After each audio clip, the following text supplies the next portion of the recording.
18 ଫେବୃଆରୀ 2020 ପଶ୍ଚିମବଙ୍ଗର ହଳଦିଆ ସହର। ସକାଳର ଶୀତୁଆ ପବନ ମଧ୍ୟରେ ନଦୀ କୂଳରେ ବୁଲୁଥିବା ଲୋକଙ୍କ ଆଖିରେ ପଡ଼େ ଏକ ଭୟଙ୍କର ଦୃଶ୍ୟ। ଦୂରରୁ ଧୂଆଁ ବାହାରୁଛି, କିନ୍ତୁ ପାଖକୁ ଯିବା ପରେ ସମସ୍ତଙ୍କ ପାଦ ଥମିଗଲା। ସେଠାରେ ଗଦା ଗଦା କାଠ ନୁହେଁ, ବରଂ ଦୁଇଟି ମଣିଷ ଶବ ଜଳୁଥିଲା। ଶବ ଦୁଇଟି ଏମିତି ଭାବେ ପୋଡ଼ି ଯାଇଥିଲା ଯେ ସେମାନେ ପୁରୁଷ ନା ମହିଳା ତାହା ଜାଣିବା ବି ଅସମ୍ଭବ ଥିଲା। ପୁଲିସ ପହଞ୍ଚିଲା, କିନ୍ତୁ ସାମ୍ନାରେ ଥିଲା ଏକ ବଡ଼ ପ୍ରଶ୍ନବାଚୀ। ଏମାନେ କିଏ ଏବଂ ଏମିତି ନିର୍ମମ ଭାବେ ସେମାନଙ୍କୁ କିଏ ଜଳାଇଦେଲା? ପୁଲିସ ତଦନ୍ତ ଆରମ୍ଭ କଲା। ପ୍ରଥମେ ଲାଗୁଥିଲା ଏହା କୌଣସି ବାହାର ଲୋକଙ୍କ କାମ, କିନ୍ତୁ ପୋଷ୍ଟମର୍ଟମ ରିପୋର୍ଟ ଆସିବା ପରେ ସବୁକିଛି ବଦଳିଗଲା।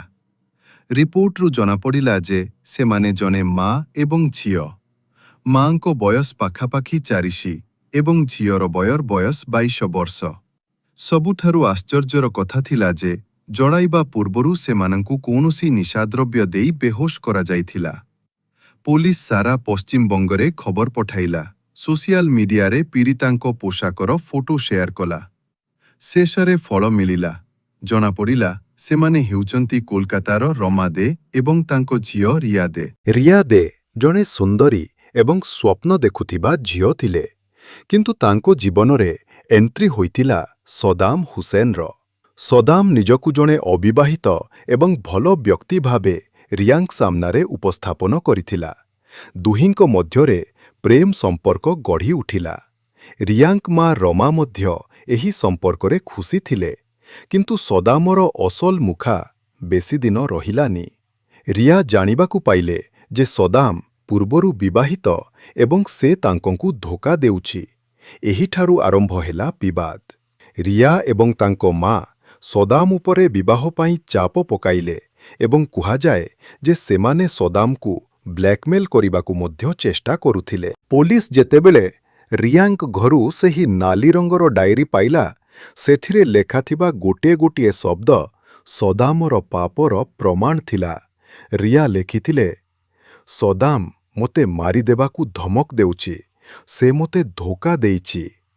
ଜଣେ ମୃତ ବ୍ୟକ୍ତିର ଲେଖା ଯେ ଜୀବନ୍ତ ଅପରାଧୀକୁ ଜେଲ୍ ପଠାଇବ, ତାହା ସଦାମ ସ୍ୱପ୍ନରେ ବି ଭାବିନଥିଲା। ସାଧାରଣତଃ ଜଣେ ଝିଅ ନିଜ ପ୍ରେମିକ ଉପରେ ସବୁଠାରୁ ବେଶୀ ଭରସା କରେ, କିନ୍ତୁ ରିୟା ଜାଣିନଥିଲେ ଯେ ସେ ଯାହାକୁ ନିଜର ଭାବୁଥିଲେ ସେହି ବ୍ୟକ୍ତି ହିଁ ତାଙ୍କ ମୃତ୍ୟୁର ସାକ୍ଷୀ ହେବାକୁ ଯାଉଛି।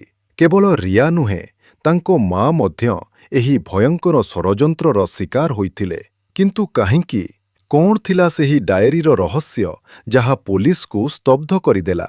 ସଦାମ ଅନୁଭବ କଲା ଯେ ଏହି ଦୁଇ ମହିଳା ତାର ସଂସାର ଉଜାରି ଦେବେ। ସେ ସେମାନଙ୍କୁ ନିଜ ରାସ୍ତାରୁ ହଟାଇବା ପାଇଁ ଏକ ଭୟଙ୍କର ଷଡ଼ଯନ୍ତ୍ର ରଚିଲା। ସେ ରିୟା ଓ ରମାଙ୍କୁ ହଳଦିଆ ବୁଲିବା ବାହାନାରେ ଡାକିଲା। ତା ସହିତ ତାର କିଛି ବନ୍ଧୁ ମଧ୍ୟ ସାମିଲ ଥିଲେ। ରାତିରେ ସେମାନଙ୍କୁ ଖାଦ୍ୟରେ ନିଶା ମିଶାଇ ଖୁଆଇ ଦିଆଗଲା। ଯେତେବେଳେ ସେମାନେ ସମ୍ପୂର୍ଣ୍ଣ ଅଚେତ ହୋଇଗଲେ, ସଦାମ ଏବଂ ତାର ସହଯୋଗୀମାନେ ସେମାନଙ୍କୁ ନଦୀ କୂଳକୁ ନେଇଗଲେ। ସେଠାରେ ସେମାନଙ୍କ ଉପରେ ପେଟ୍ରୋଲ ଢାଳି ନିଆଁ ଲଗାଇ ଦିଆଗଲା। ଚିନ୍ତା କରନ୍ତୁ, ଜଣେ ମଣିଷ କେତେ ନୃଶଂସ ହୋଇପାରେ ଯେ ସେ ନିଜ ପ୍ରେମିକାକୁ ଜୀବନ୍ତ ଜଳାଇବାକୁ ପଛାଇଲାନି। ଶବ ଦୁଇଟି ଏମିତି ଭାବେ ପୋଡ଼ି ଯାଇଥିଲା ଯେ ଚିହ୍ନଟ କରିବା ଅସମ୍ଭବ ଥିଲା, କିନ୍ତୁ ପୋଲିସ ହାର ମାନିଲାନି। ସୋସିଆଲ ମିଡିଆରେ ପୀଡ଼ିତାଙ୍କ ପୋଷାକ ଏବଂ ଅଳଙ୍କାରର ଫଟୋ ଜାରି କରାଗଲା। କିଛି ଦିନ ପରେ ଜଣାପଡ଼ିଲା ଯେ ସେମାନେ ହେଉଛନ୍ତି କୋଲକାତାର ନ୍ୟୁ ବାରାକପୁର ଅଞ୍ଚଳର ରମା ଦେ ଏବଂ ତାଙ୍କ ଝିଅ ରିୟା ଦେ। ପୋଷ୍ଟମର୍ଟମ ରିପୋର୍ଟରୁ ଏକ ଭୟଙ୍କର ତଥ୍ୟ ସାମ୍ନାକୁ ଆସିଲା। ହତ୍ୟାକାରୀମାନେ ସେମାନଙ୍କୁ ପୋଡ଼ିବା ପୂର୍ବରୁ ଖାଦ୍ୟରେ ନନିଶା ଦ୍ରବ୍ୟ ଦେଇ ବେହୋସ କରିଥିଲେ। ଅର୍ଥାତ୍ ସେମାନେ ଅତି ଯୋଜନାବଦ୍ଧ ଭାବେ ଏହି କାଣ୍ଡ ଭିଆଇଥିଲେ। ତଦନ୍ତ ବେଳେ ପୋଲିସ ଜାଣିବାକୁ ପାଇଲା ଯେ ରିୟା ଦେ ଜଣେ ସଦାମ ହୁସେନ ନାମକ ବ୍ୟକ୍ତିଙ୍କ ସହ ସମ୍ପର୍କରେ ଥିଲେ।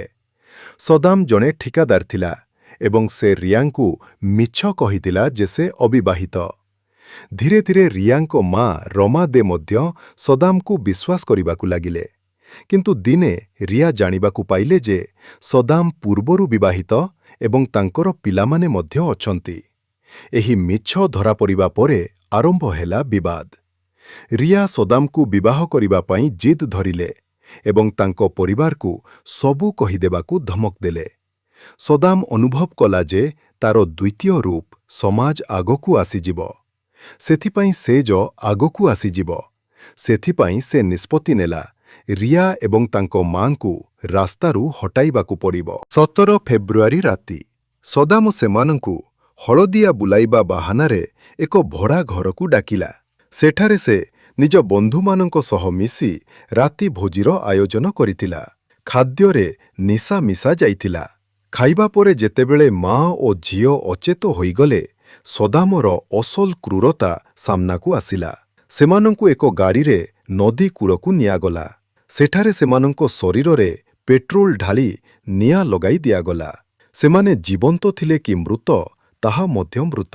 ତାହା ମଧ୍ୟ ସେ ଦେଖିଲାନି। ନିଜର ପାପ ଲୁଚାଇବା ପାଇଁ ସେ 2ଟି ଜୀବନକୁ ପାଉଁଶ କରିଦେଲା। ଶବ 2ଟି ଏମିତି ଭାବେ ପୋଡ଼ି ଯାଇଥିଲା ଯେ ଚିହ୍ନଟ କରିବା ଅସମ୍ଭବ ଥିଲା। କିନ୍ତୁ ପୋଲିସ ହାର ମାନିଲାନି। ସୋସିଆଲ ମିଡିଆରେ ପୀଡ଼ିତାଙ୍କ ପୋଷାକ ଏବଂ ଅଳଙ୍କାରର ଫଟୋ ଜାରି କରାଗଲା।